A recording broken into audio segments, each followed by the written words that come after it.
saya di X Channel kembali lagi di Women's Talk yang menghadirkan wanita inspiratif di tanah air. Dan pada kesempatan kali ini saya akan berbincang dengan salah satu petinggi dari CIMB Niaga. Langsung saja ikuti perbincangan saya hari ini di Women's Talk kali ini.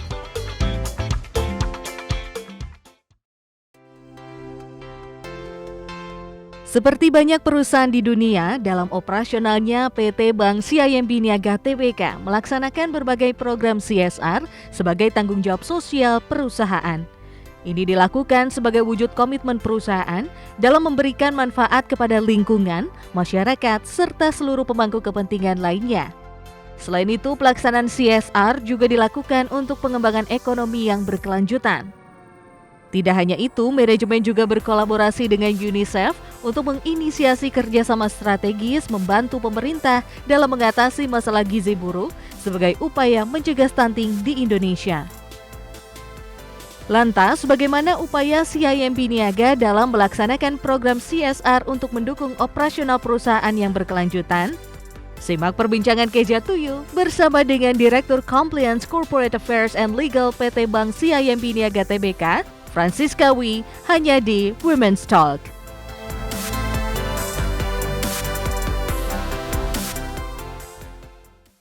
Pemirsa Women's Talk, sekarang saya sudah bersama dengan Ibu Francisca Wi selaku Direktur Compliance, Corporate Affairs, and Legal dari PT Bank CIMB Niaga Tbk. Halo, apa kabar Ibu Francisca? Baik, luar biasa. Salam sehat Ibu. Sehat-sehat, terima kasih. Kali ini shining, glowing, dan bersemangat, auranya kerasa ya pemirsa sampai di sini.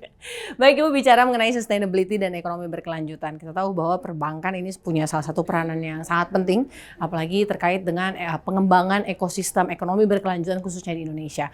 Kalau CIMB melihat sendiri terkait dengan prospek ke depan dari perkembangan ekosistem ekonomi berkelanjutan di Indonesia seperti apa, Bu?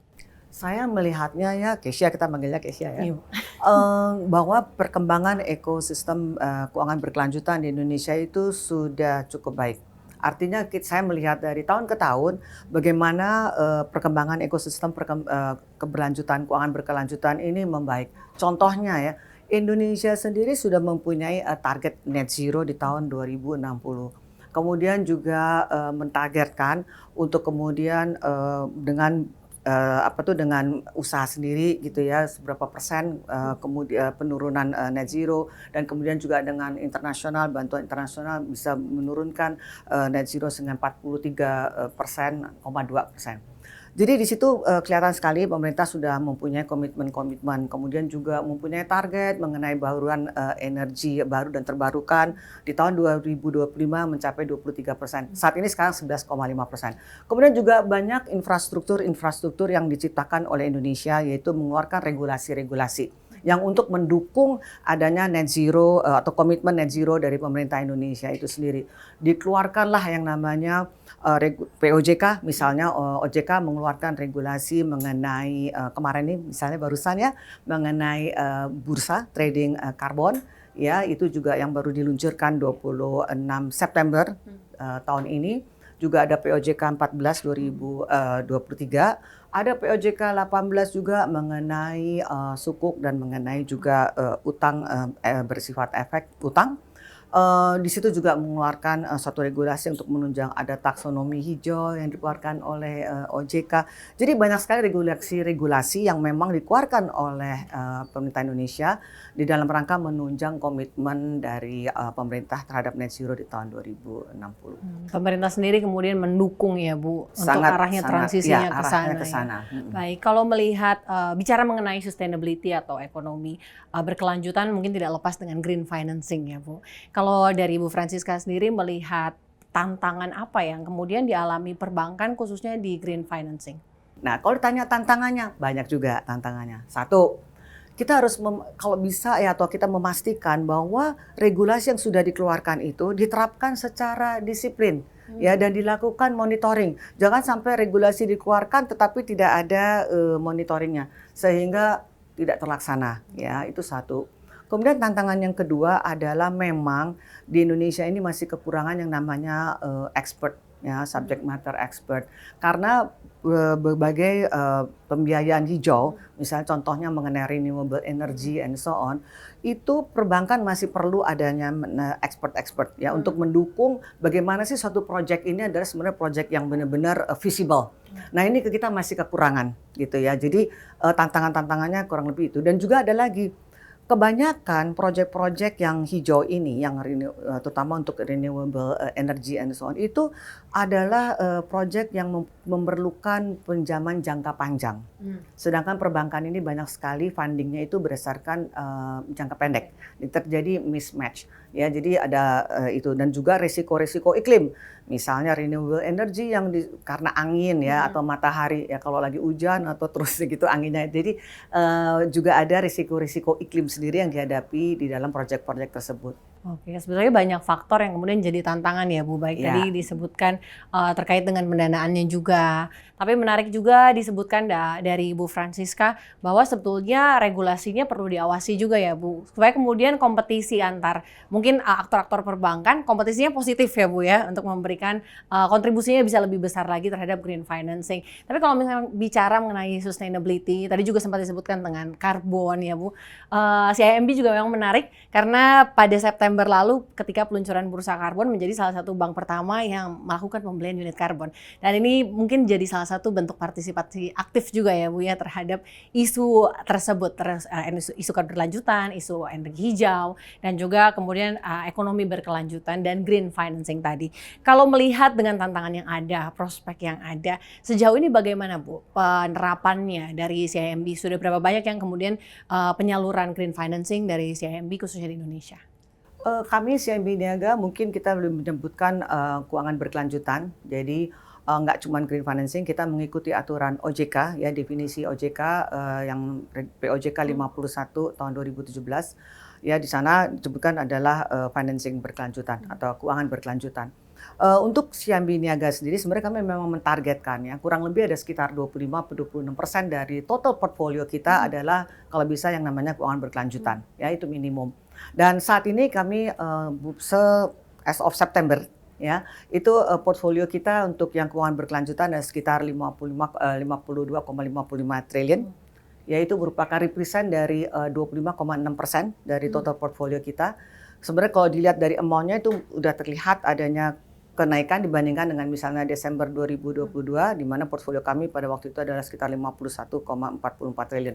Jadi untuk sampai September ini terlihat kenaikan. Kami harapkan sampai bulan Desember nanti akan lebih naik lagi. Amin Bu. Udah 25%-nya ya dari total portofolio. Menarik, kita akan lanjutkan perbincangan kita bersama Ibu Francisca. Tetaplah bersama kami di Women's Talk.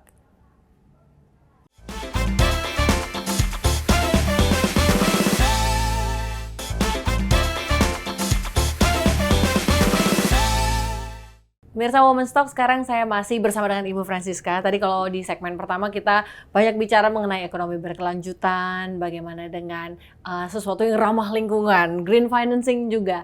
Nah kali ini kalau bicara mengenai pertumbuhan ekonomi, Bu Francisca, juga pasti didukung dengan konsumsi atau daya beli masyarakat yang juga kuat. Tapi kemudian ketika konsumsi atau daya beli masyarakat ini melemah oleh karena mungkin kebutuhan papan, sandang, dan pangannya tidak tercukupi. Ini kan juga jadi salah satu yang menghambat istilahnya pertumbuhan ekonomi. Kalau melihat ketimpangan sosial di Indonesia mungkin masih juga jadi salah satu isu, Bu.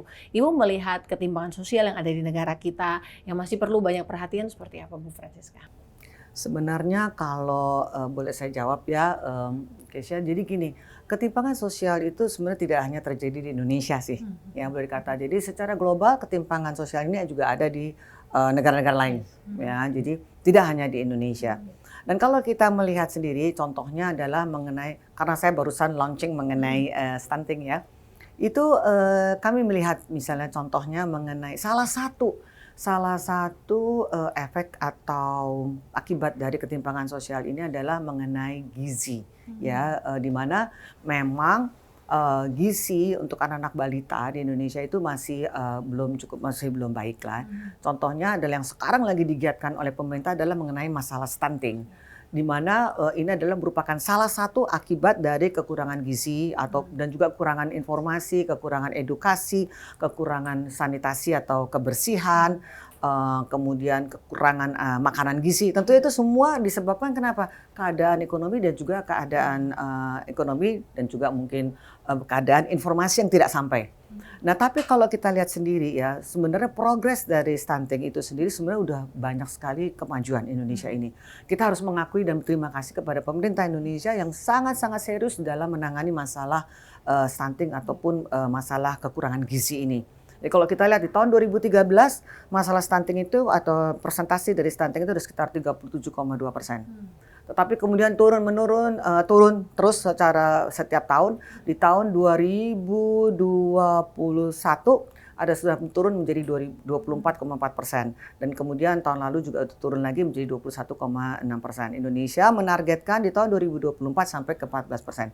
Kalau kita lihat turunnya itu terus menerus, itu menunjukkan bahwa masalah gizi Indonesia itu walaupun belum mencapai maksimal, tetapi sudah membaik. Ya, dan itu dengan tentunya itu merefleksi juga terhadap yang namanya gap sosial ekonomi tadi yang dipertanyakan oleh Keisha. Sekali lagi itu bukan masalah Indonesia saja, dan memang Indonesia juga sudah berusaha untuk mengurangi gap ini dengan melakukan banyak program-program. Oke, salah satu isu yang tadi disebutkan terkait dengan stunting.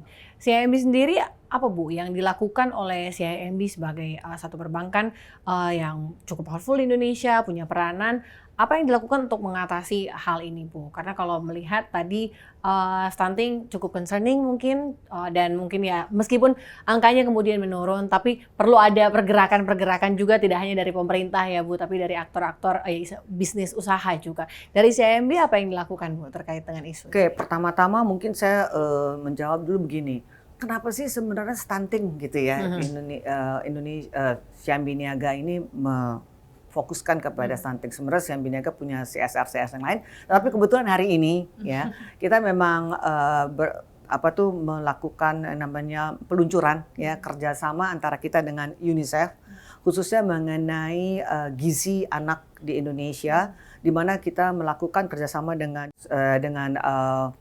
UNICEF. Itu adalah selain untuk menangani masalah-masalah anak-anak yang kurang gizi, tapi juga melakukan deteksi dini terhadap anak-anak yang berpotensi kekurangan gizi atau gizi buruk.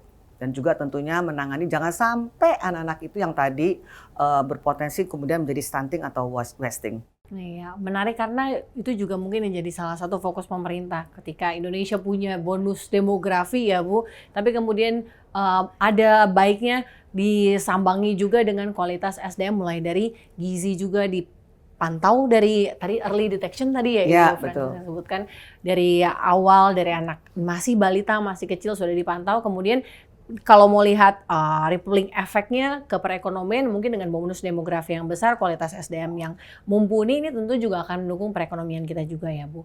Tadi Ibu Francisca sebutkan di CIMB tidak hanya terkait isu stunting ini juga, ada juga beberapa program CSR lainnya. Sejauh mana Bu komitmen CIMB terhadap dalam melakukan CSR khususnya di perusahaan? Apa mungkin dari program-program yang dijalankan atau mungkin dari karyawan sendiri juga ada program-program yang dilaksanakan terkait dengan CSR? Oke, CIMB Niaga itu mempunyai 4 pilar CSR ya. Satu adalah mengenai edukasi. Kemudian dalam hal edukasi ini kita memberikan pembelajaran kepada anak-anak SD, anak-anak SMP, pengertian menabung dan lain-lain. Dan juga kita memberikan beasiswa. Jadi program beasiswa CIMB Niaga itu dimulai sejak tahun 2006 dan sampai sekarang sudah sekitar 1.266 mahasiswa-mahasiswi yang kami biayai atau kami berikan beasiswa.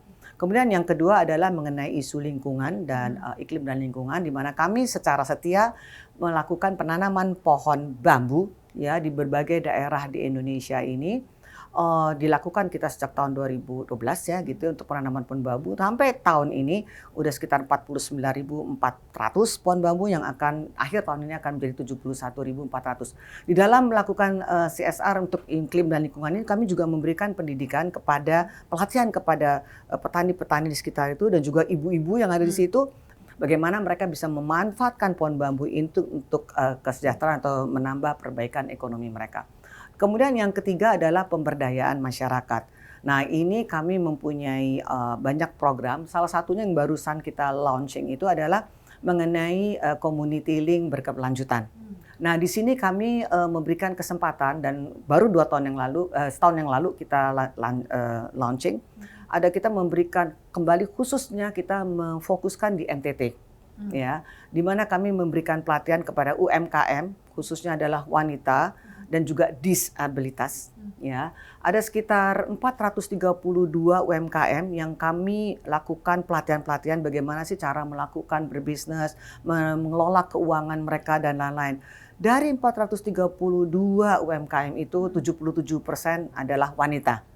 Dan ada 50 disabilitas yang kami lakukan pelatihan dan sebaliknya, dan juga kita memberikan bantuan pinjaman modal gitu ya kepada 50 UMKM yang kami berikan dengan bunga gratis. Dan yang terakhir adalah mengenai kesehatan dan pemberdayaan, kesehatan dan kesejahteraan masyarakat. Nah, di sini tadi yang misalnya program stunting, kemudian juga tahun yang waktu kita lagi pandemi ya, kita memberikan vaksinasi ya kepada masyarakat secara gratis dan lain-lain. Baik, menarik. Kita akan lanjutkan perbincangan kita bersama dengan Ibu Francisca. Tetaplah bersama kami di Women's Talk.